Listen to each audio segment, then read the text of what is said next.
I'm a 35-year-old guy, and I've been married to Ellie, who's 34, for 5 years. We're just an ordinary couple who work during the week and like to unwind on the weekends. But things have been changing over the past 3 months. One Sunday, while we were relaxing together, Ellie surprised me by showing me pictures of her friends and asking me to rate them. I was a bit shocked at first, but she said it was all in good fun, so I went along with it. I made it clear that I didn't mean anything by it, and she reassured me. During the game, I ended up giving the highest rating to her friend Lily, who's 33. Lily used to be Ellie's gym partner before they became friends, and we've all hung out together. Then, out of nowhere, Ellie asked me if I would sleep with Lily if I had the chance. I was taken aback and reminded her that I had said it was all just for fun. I know how things can get blown out of proportion sometimes. Ellie assured me she wasn't jealous and said that if I found Lily attractive, I could explore that. It left me stunned. I made it clear that I didn't find Lily attractive. She just happened to be better looking than most of Ellie's other friends. I know it sounds shallow, but it was all part of the game. Ellie kept insisting for the next few days that I should have a casual encounter with Lily. She believed that if I had even the slightest attraction to her, it was better to satisfy it openly rather than cheat behind her back. I told her I had no intention of sleeping with Lily and that I had never seen her that way. But she didn't seem to believe me.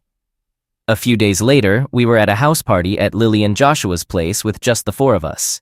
My wife, Joshua, Lily, and I got a bit bored with the games, so we decided to watch a movie. I don't know whose idea it was to watch 2+2, but that's what we ended up watching. For those who haven't seen it, it's about couples swapping partners to add excitement to their relationships. After the movie and a bit of alcohol, we all looked at each other, wondering if we should do something similar. Thankfully, nothing happened, and we all burst into laughter. I almost forgot about that incident once Monday came around, but my wife didn't feel the same way. A few days into the week, while we were having a casual dinner table conversation, she brought up our experience from that night. She hinted that trying couple swapping might be exciting. I chuckled, thinking she was joking. My laughter turned to shock when she said she was serious. I asked if she had someone specific in mind for a couple swap, and she mentioned Joshua and Lily. I looked at her in disbelief and told her she couldn't be serious about this. I declined the idea, explaining that it would harm both our families. She nodded and admitted she wasn't that serious either, but the movie had sparked the idea and she thought it would pass. I acknowledged it and moved on. However, as time went on, she continued to suggest we spice up our marriage. It's understandable that after 7 years together, the excitement in a relationship can dwindle, but that's part of marriage. You trade thrill for deeper feelings like stability, love, and care. I straightforwardly asked her if she was open to the idea of having a non-exclusive relationship. She flatly declined, stating that she suggested it only to strengthen our connection and nothing more. I reassured her of my love and my desire to be only with her. Time passed, but Ellie remained firm in her stance. She constantly dropped subtle hints that I should have closeness with Lily. One evening, Ellie returned from the gym with excitement. She revealed that she had talked to Lily about my interest. To my surprise, Lily and Joshua were also considering exploring their own bed life. I was taken aback. I inquired why she had discussed this with Lily. She explained that it was common for women to talk about such matters with their friends. Personally, I'm more old-fashioned. I wouldn't discuss such things with my male friends. While I might have mentioned it casually in the past, I had never gone into detail, especially regarding my wife. She went on to tell Lily that I found her attractive, and to my amusement, Lily blushed. Ellie seemed quite pleased with herself. I shrugged it off, saying it's normal for anyone to blush when they learn someone finds them attractive. But Ellie suggested that perhaps Lily was also interested in being close with me. To be honest, given how persistent she was, I had a feeling that something was up. So I decided to investigate her phone. I checked her messages and social media accounts, but everything looked clean, except for some spam messages from an unknown person. I couldn't help but feel guilty for doubting her. Ellie is known for her cheerful and candid personality. She never holds back, and that's one of the things I love about her. I had been treating her poorly ever since she started pushing me have closeness with Lily. After confirming that her phone was clean, I couldn't help but despise myself for being unkind to her. I thought she loved me so much that she was willing to let me be with someone else. I felt truly fortunate. Over the following month, we regularly hung out with Joshua and Lily, whether for drinks, dinner, or gatherings at our homes and elsewhere. It was all pretty standard. However, something unusual was happening. I found myself developing a strong attraction to Lily, and there were several reasons for that. Whenever we were together, Ellie would playfully tease me, and sometimes Joshua joined in on the teasing, while Lily blushed and maintained intense eye contact. Honestly, who wouldn't feel a bit fluttery in such a situation? But every time this topic came up, I made it crystal clear that I had no intention of getting involved with Lily. Literally. I'm writing this because I find myself in a challenging situation. We have a long weekend coming up next week due to a Friday bank holiday. My wife and Lily had already made plans for all of us to have a short getaway at a beach resort. We've taken similar trips with Joshua and Lily before, but this time feels different. My wife, Ellie, is insisting that I have love with Lily during this vacation. I firmly declined, but she argues that we can always back off if things become uncomfortable. I asked Ellie what would happen if she feels hurt or possessive about it, and she responded that we won't truly understand ourselves until we give it a try. I'm feeling conflicted. I'd be dishonest if I said I wasn't intrigued, but I'm equally anxious. I'm worried that this could harm our marriage, but my wife believes it will strengthen our bond. She claims it's more common than I realize, even though people rarely discuss it openly. I'm unsure about how this whole thing works. I'm seeking advice from individuals who have ventured into this territory and their experiences. Is it truly a good idea to involve a third person to spice up our relationship? Update. Hey folks! Guess what? You were absolutely right. She was indeed cheating on me. After receiving some solid advice from a few of you, I made a decision to go along with it and see where it would lead. Now, I definitely didn't want to have closeness with Lily, but I put on a facade in front of Ellie, pretending I was open to giving it a shot. I wanted to find out what would happen once I agreed. Ellie was overjoyed that I had finally said yes. On the planned weekend, all four of us drove to a resort that was about 60 miles away. During the journey, while Ellie and Joshua were enjoying the beautiful scenery, I couldn't help but notice that Lily seemed distant and nervous for most of the trip.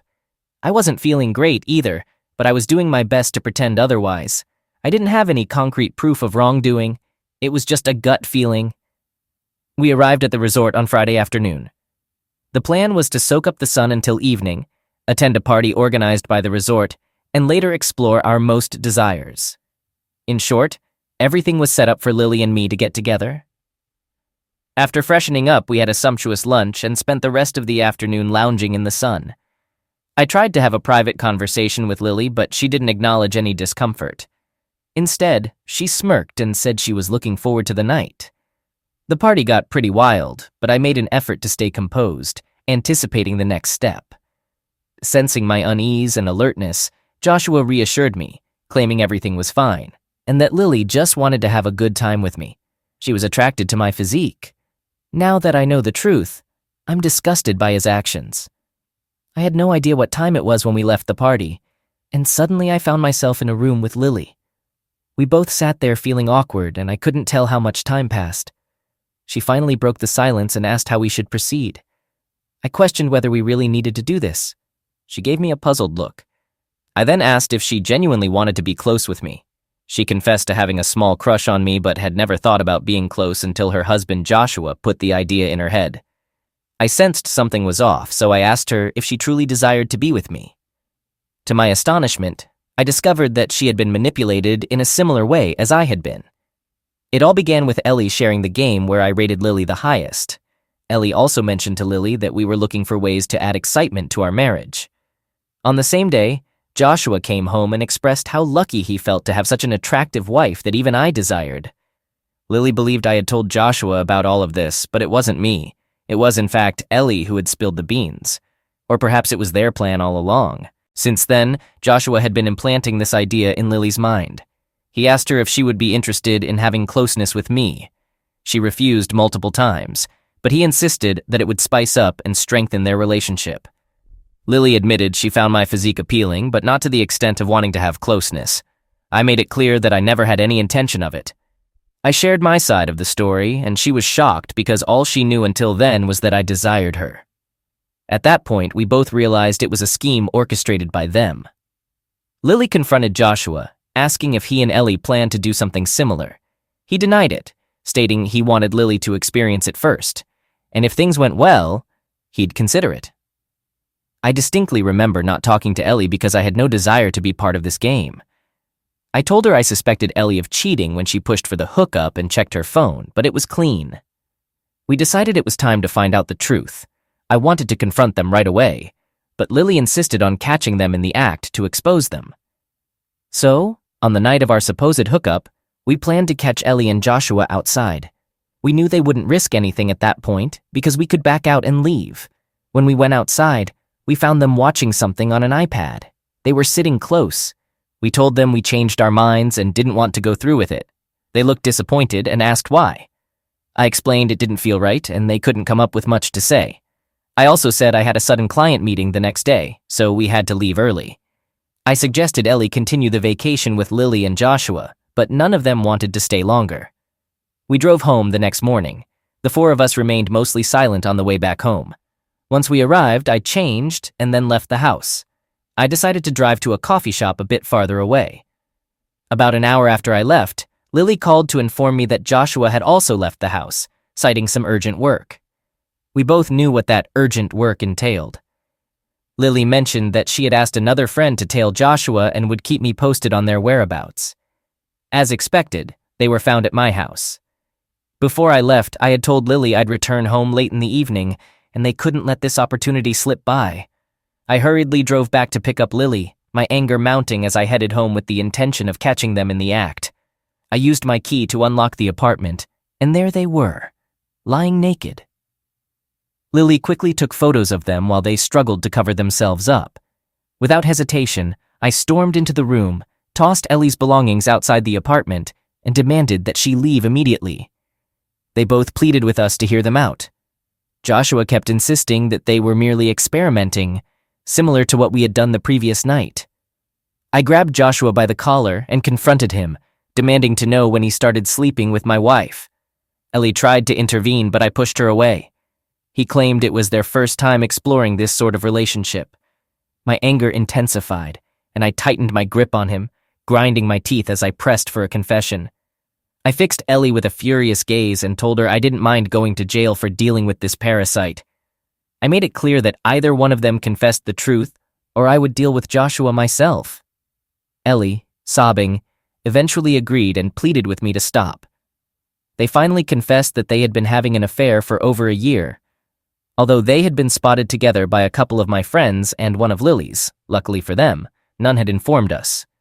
However, Joshua and Ellie lived in fear of being exposed eventually, so they devised a plan to involve us in a couples swap and legitimize their cheating. I asked her how come her phone was clean when I checked it. She sobbed and admitted that they used to communicate only through emails, which she used to sign in only when required. They didn't chat often and used that email to communicate regarding the time and location of their meetup. It was just a cold physical relationship between Ellie and Joshua. Lily left the house after hearing everything. Joshua followed her. I asked Ellie to leave the house immediately. She tried to hug me, sobbing and pleading with me. I made it clear that reconciliation is not on the table. She tried to fool me. I couldn't let her run over me. She only left our house when I threatened to involve her parents. I messaged Lily, asking her to send me the pictures she had taken of Ellie and Joshua. I forwarded those photos to Ellie's sister and explained everything to her. Ellie's sister confirmed that Ellie hadn't gone to her parents' house. After about a week, I emailed Ellie the divorce papers. Since I didn't know her current location, I had the lawyer send the physical copy to her parents' house. They called me in a state of panic. I included Ellie's sister on the call and asked her to share all the details. Following the email with the divorce papers, Ellie began sending me pleas. She had previously sent messages seeking reconciliation, but the frequency of her messages increased after receiving the email. Meanwhile, Lily decided to involve her parents in the situation. Lily's father was a businessman, and Joshua managed one of his business units. So when the truth came out, Joshua lost his job, and Lily's father used his connections to hinder Joshua's prospects in his field. It's been a month since the day everything came to light. My divorce proceedings are ongoing, with Ellie contesting it and demanding a share of my house. I'm deeply hurt by the betrayal and the way they attempted to drag us into their deceitful game. I'll provide updates if there are any further developments, but if not, consider this the final update. Update. I know some of you might have expected Lily and me to get together, but that didn't happen. As I mentioned earlier, neither Lily nor I wanted that hookup. We were both manipulated into it, but thankfully we managed to escape at the last moment. My divorce has been settled, and Ellie didn't get a dime. My lawyer argued that if she claimed a share of the property, we would also revisit the divorce terms and ask for alimony due to the emotional distress. Let me tell you, if you pay your lawyers well, they can negotiate for some pretty favorable outcomes. She eventually gave up and signed the papers. I can't recall if I mentioned this before, but Joshua was working at his father-in-law's company, and with these revelations, he was shown the door. He struggled to find a decent-paying job in his field. After leaving my house, Ellie rented a rather shabby apartment and offered Joshua to stay with her, but he declined, fearing further repercussions from his father-in-law and admitting he never loved her. Ellie had been living under the illusion that Joshua loved her, but that wasn't the case. Joshua made it clear that it was all for fun, with no emotional attachment, just as they had initially agreed. These revelations came to light during Lily's divorce proceedings, where Joshua confessed that he had been manipulated by Ellie, and his true affections lay with Lily. He pleaded with Lily and her father for another chance, but they rebuffed him and insisted on the divorce. I must admit, seeing my ex-wife exposed and humiliated in court didn't hurt one bit. It felt like justice served hot, just as she deserved. She was abandoned by everyone she knew, her husband, her lover, her friend, and her family. Her parents and siblings turned their backs on her. I'm not sure about her current job status, but news like this tends to spread like wildfire. I briefly considered sharing those incriminating photos with some of her colleagues, but I decided against it. As for her current situation, I can't say for sure, but I doubt she can maintain her previous lifestyle on her current income. She risked our stable relationship for a fleeting thrill and ended up getting what she deserved. I've started counseling to help me cope. I was grappling with disturbing thoughts about the night Ellie had planned for my hookup. Therapy is slowly helping me move forward, but I think it will take some more time to completely rid myself of her memory. My friends suggest I should start meeting other women, but I don't think I'm quite ready to dive into the dating scene just yet. All right, that was a fun story. Now let's move on to another exciting one. Stay tuned and let's dive in. Story 2. I'm not proud of my actions, and I do believe that karma will catch up with me someday. I'm ready to face the consequences. It's embarrassing for someone like me, who's somewhat successful, to admit to such petty behavior. I'm 26 years old. I had an amazing friend of 2 years who eventually asked me out and we started dating. Let's call him Jaden. We connected on a deep emotional level, and there was something about him that made me fall in love. We maintained a long-distance relationship for a year, and it felt incredibly serious to me. Jaden is the type of guy who just goes with the flow of life. Some might call it laid back. It became routine for me to assist him financially, and I did it willingly. I covered his mechanic bills once and bought groceries for his family several times because they were going through a tough time. He always appeared to live without a care in the world. I playfully asked him once, "What would you do if I didn't pay for your food?"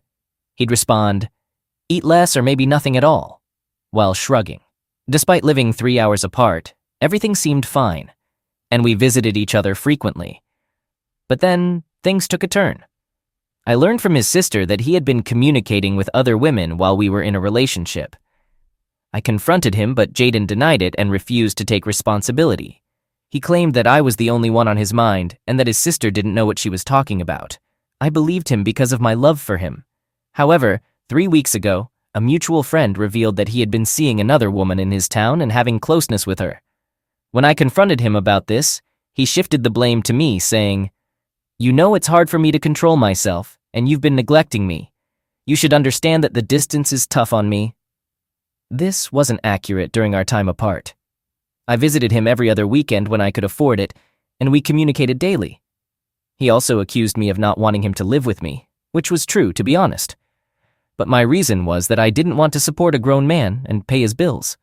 I felt devastated, especially when Jaden, my partner, told me he loved me and was willing to do anything to make our relationship work, only to completely cut off contact the very next day. I confided in my friends, and they informed me that the girl he had gotten involved with was just an easygoing woman who had been around town for a while. To be honest, this hurt me even more. Let's call her Destiny. It seems quite fitting. They also revealed that he had started seeing her the day after our conversation, maybe even before. I stood by Jaden during his toughest moments, the lowest point in his life, only for him to cheat on me with the least reputable woman in town, repeatedly lie about it, and give me false hope like I'm a gullible fool. Then he vanished without explanation after seeking cheap thrills. During that time, I had to go through the humiliation of scheduling a gynecologist appointment for an STD check. Why should I blame myself? I didn't betray anyone. 2 weeks ago, while still dealing with my heartbreak, I reactivated my Facebook account and spent hours browsing through profiles of my ex and his new love interest. Deep down, I knew it wasn't healthy, but I couldn't resist. Instead of focusing on their flirtatious messages, I fixated on her profile. I scrolled through months of cringeworthy selfies taken in a grimy, dimly lit bathroom with barely any clothing, the kind even someone with loose morals might feel embarrassed about. Then, I did something I'm not proud of. Please don't judge me. I was in a bad place. I created a fake profile of an attractive man who used to attend her school. I quickly befriended her friends, posted fake updates, and added her as a friend. All of this happened in less than a day. It's surprising how many people will accept friend requests on Facebook based solely on your appearance, whether they actually know you or not. In just 2 hours, I had 140 friends, and friend requests kept pouring in every few minutes. I couldn't help but wonder who was more pitiful, me or these people who were so easily deceived. The following day, I began chatting with her, and she was remarkably candid, even sending me photos of herself in rather revealing attire, all to a total stranger, and without receiving anything in return. It made me wonder why many men didn't see this as a red flag. As a woman myself, I found it quite effortless to tell her what she wanted to hear. 2 or 3 days later, Destiny was already venting to me about her relationship problems with Jaden. Yes, you read that correctly. I suggested meeting up to show her what it's like to be with a real man. At this point, I had saved hours of conversations, including the dirtiest innuendos I had ever come across, along with pictures, voice messages, and so on. It was time. Meanwhile, as all of this unfolded, Jaden began reaching out to me, admitting that his actions were a mistake. I inquired if they had broken up, and he falsely claimed they had. Not once, but twice, when they hadn't. Strangely, this should have shattered my heart, but it didn't. I knew the truth, but reassured him that I still loved him, was willing to forgive and forget, and even wanted him to move in with me. He sounded thrilled, declared his intention to give his 2 weeks' notice at work, and even texted me later that day, saying he had abruptly left his job without notice because he felt they weren't worth it. He mentioned he would pack his things and head over later in the week.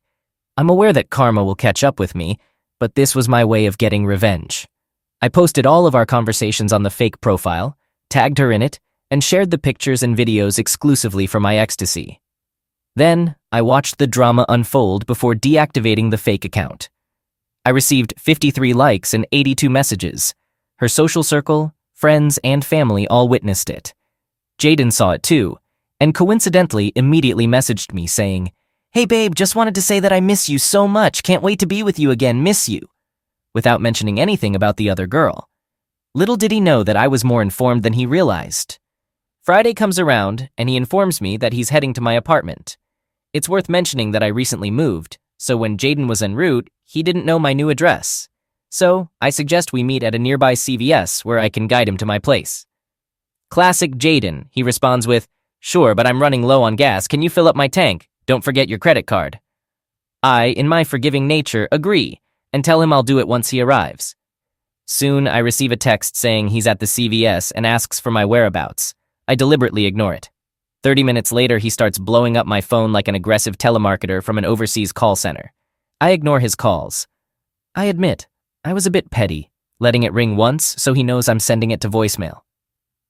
An hour passes and he calls, leaving a voicemail expressing concern. "Hey babe, I'm worried about you. Are you okay?" I was more than fine. 2 hours later, he informs me that he's stranded. He drove to another CVS thinking I was there, ran out of gas, and is now stuck at a gas station with all his stuff in the car. I still ignore his calls. I think it's the perfect time to get some sleep, but my excitement keeps me awake. So, I take an Ambien and hit the hay. Saturday morning, it looks like a phone apocalypse occurred as I see my phone with 37 text messages, 28 missed calls, and 7 voicemails, all from one person. Guess who? Unfortunately, I can't share the voicemails, but I can say that eventually, Jaden had to call his mom to come get him. After that, I blocked his number and had to change mine because he began calling me from his family's phone. Despite all the blocked calls, I received a message from his sister, the same one who told me about his affair. She was eager to update me on the aftermath. She revealed that their mom and Jaden returned home with Jaden sobbing his heart out while their mom was furious. Interestingly, their mom wasn't mad because of his cheating. She was livid with me for what I did to her snotty kid. His sister made sure to reassure me, saying I was strong and deserved someone better than her deceitful, unfaithful brother. I acknowledge that I acted impulsively throughout this entire ordeal, likely tarnishing this girl's reputation within her social circle. I'm considering reactivating the fake profile to apologize or something, but I'm undecided. It's worth noting that she knowingly engaged in a relationship with a man who had a girlfriend, even seducing him and then cheated on him as well. I'd appreciate your thoughts on this. She's unaware that it was me, just a random guy who exposed her actions. I made a conscious effort not to share the pictures, only showing them to my ex, although he knows it's her. Nobody has connected the dots, and I ensured it stays that way. I was cautious throughout this process. I lost him, yes, but I have no desire to get him back. It might sound crazy, but I still have lingering feelings for Jaden, my ex.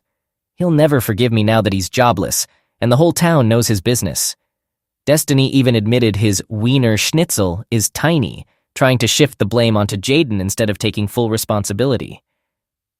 A small part of me regrets everything and wishes for a reconciliation, but a larger part of me is relieved that I've put an end to any chance of that happening, as it wouldn't have worked out in the long run. It feels liberating to get all of this off my chest. Thank you.